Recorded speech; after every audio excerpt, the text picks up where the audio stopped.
Hey again everyone, SJM here. Just want to start this episode off by showing everyone the new member of our team, Claptrap.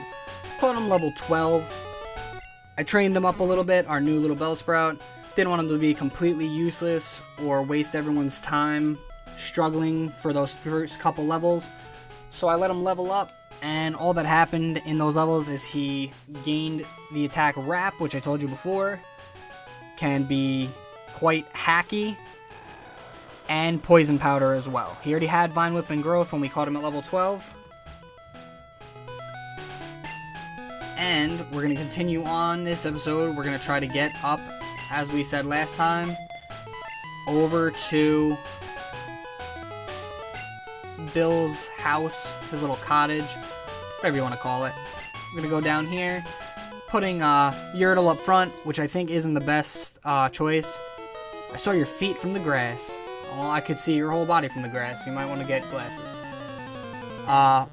But we're going to try to get over there. I'm pretty sure, as I was saying, Yertle being up front, I'm doing that just because I want to try to get him a little bit more experience. Maybe try to get him to 19 before I start trying to work on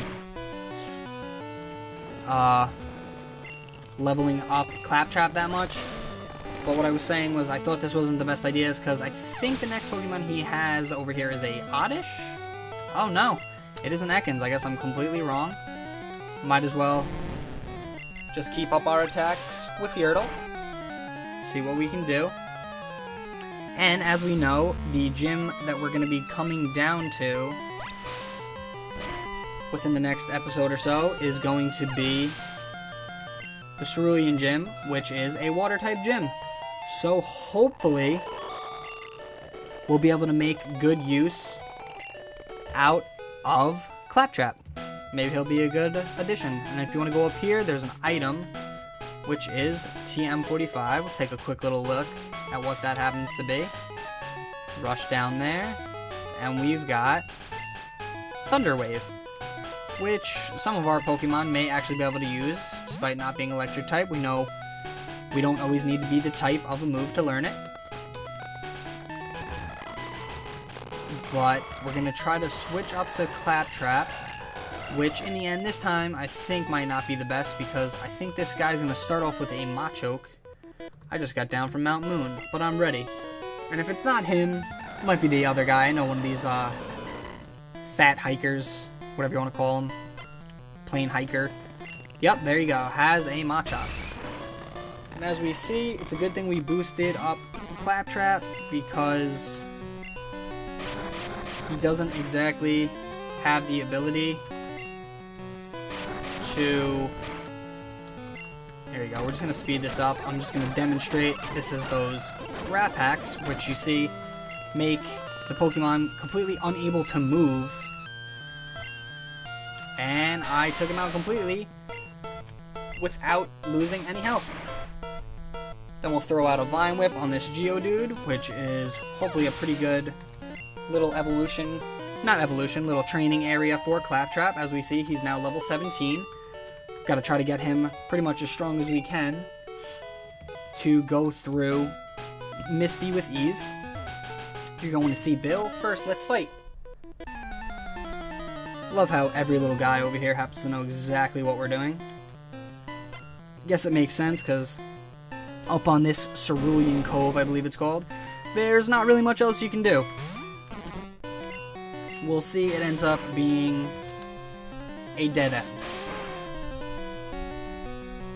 And there you go, we see Claptrap being quite the effective addition to the team, getting him tons of experience, which, as I said, will be very beneficial when we try to take out Misty, because some of us may not know, even though Claptrap is a grass type, doesn't necessarily mean we'll take her out with that much ease. I'll try to make it that we take her out with as much ease as possible, but she has her Starmie, which can be quite the threat. Just going to start off against this Rattata with a Poison Powder. I'm going to try to get a potion, which I did buy some of. while I was off screen. As we see, defensively, Claptrap's not really going to be the best, but we'll try to work through here. We'll use Pippin, take out this team. Main issue here was Claptrap defensively is not very strong. Oddish, in the defensive sense, is quite a bit better,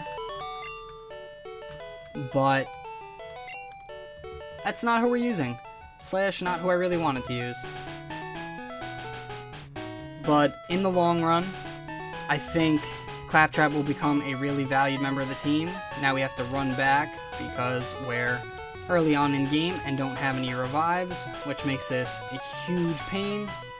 We'll try to get down there really quick for us. Not hump the back of the building. Go inside. And in turn, we'll speed it up. Make that healing go super quick. I know many people may think they'd want to cut out a battle, something like, not a battle, cut out, well, yeah, I guess battles works. Cut out random encounters and stuff of that nature, like healing. But if you're using an emulator, like myself, you usually have the ability to speed it up. Dad took me to a great party on the SS Sand at Vermilion City. Well, I guess someone's dad is pretty wealthy. And here we go. He's going to send out a Slowpoke, which is actually the trainer that I thought the last one was, which is who I was trying to have Claptrap face.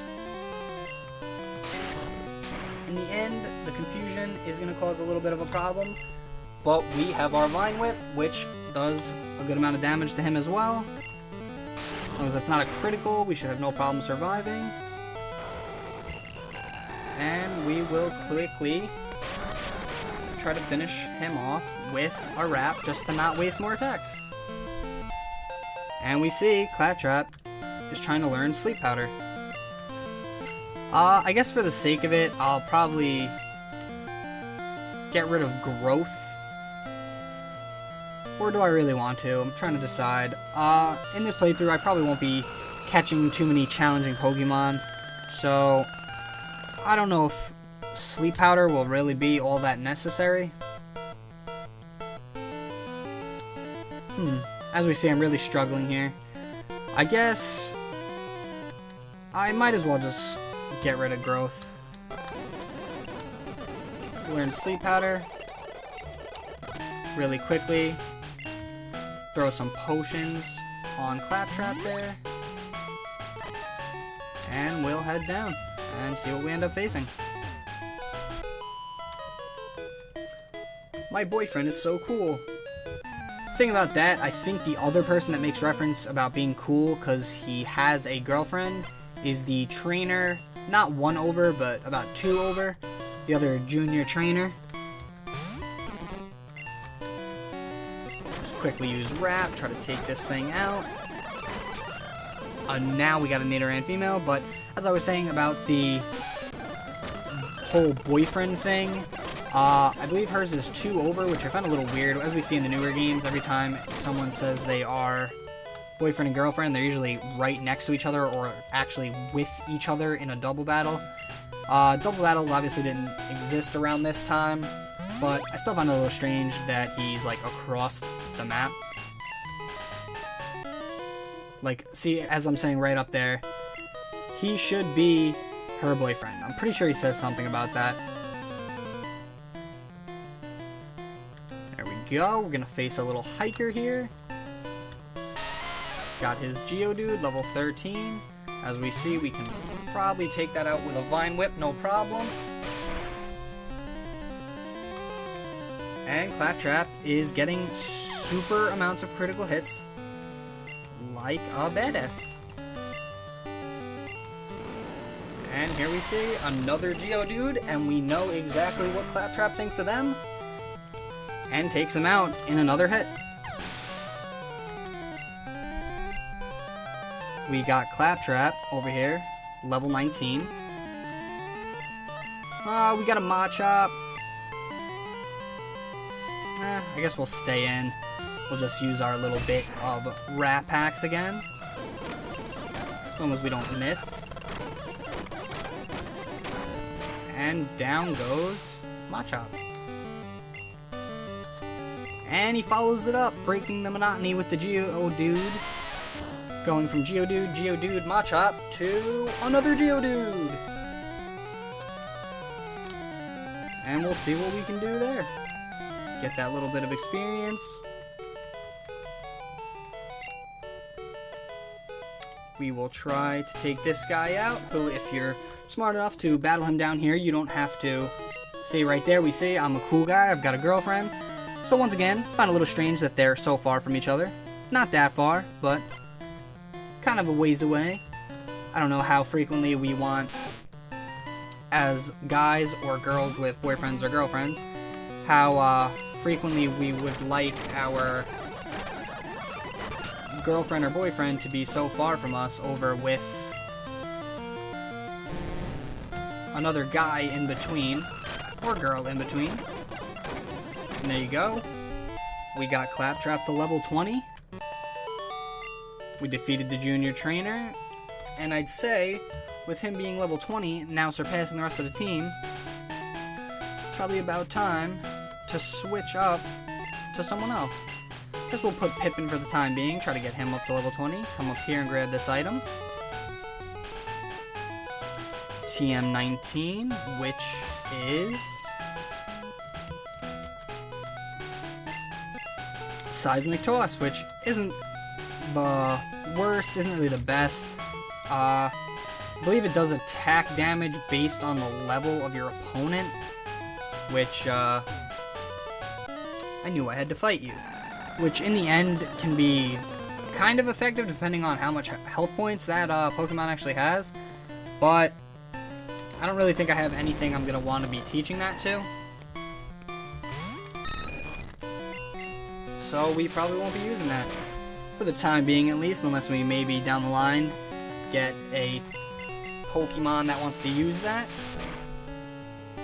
But for the time being, no one on my team do I really want to give it to. I believe 2 or 3 of them can actually use it. I just don't really have the desire to use it. So, I guess we'll pass on that. Just throw a water gun at this Sandshrew and take it out. Now we see no more 2 hitting those Sandshrews.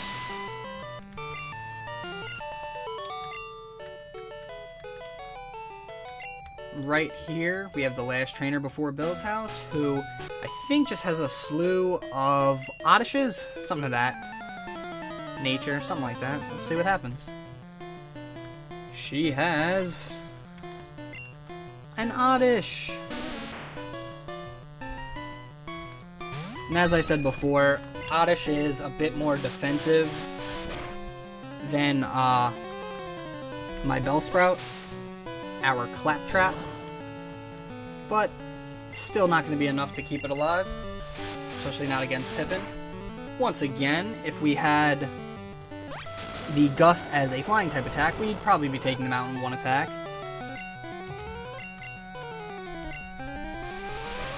And there we go, down goes Oddish. And we got Pippin to level 20.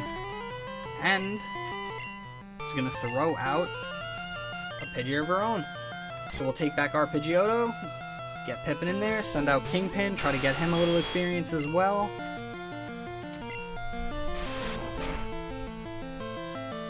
As we see, teaching Mega Punch to our high attack powered Nidoking, probably a pretty good choice.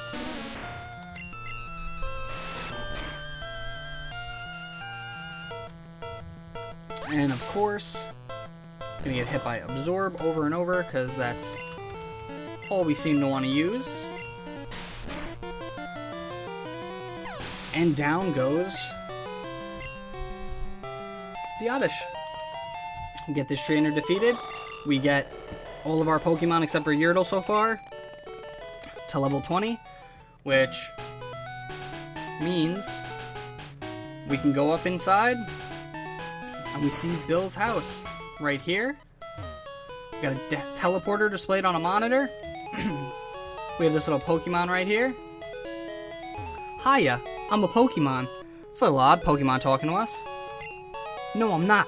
Call me Bill. I'm a true blue Pokemaniac. Hey, what's with that skeptical look? I'm not joshing you. I screwed up. An experiment and got combined with a Pokemon. So how about it? Help me out here? I'm going to want to say yes. When he's in the teleporter, he's going to go through the PC, and I'm going to run the cell separation system.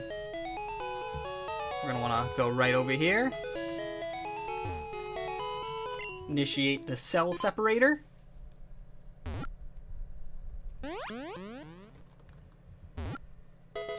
And out pops Bill. Yeehaw! Thanks, bud. I owe you one. So did you come to see my Pokemon collection? You didn't? That's a bummer. I've got to thank you. Oh, here. Maybe this'll do. And I received an SS ticket. That cruise ship SS Anne is in Vermilion City. Its passengers are all trainers. They invited me to their party, but I can't stand fancy dues. Why? Don't you go instead of me? And it looks like we'll be doing that. If we go out and back in real quick, we can take a look at Bill's favorite Pokemon. We get to see an Eevee, a Flareon, a Jolteon, and a Vaporeon. Eevee being one of those Pokemon that can evolve into whichever of those that you decide. But now that we went to Bill's and got the SS ticket, I guess we're gonna call it quits for this time. See you guys in the next episode, where we most likely take on Misty.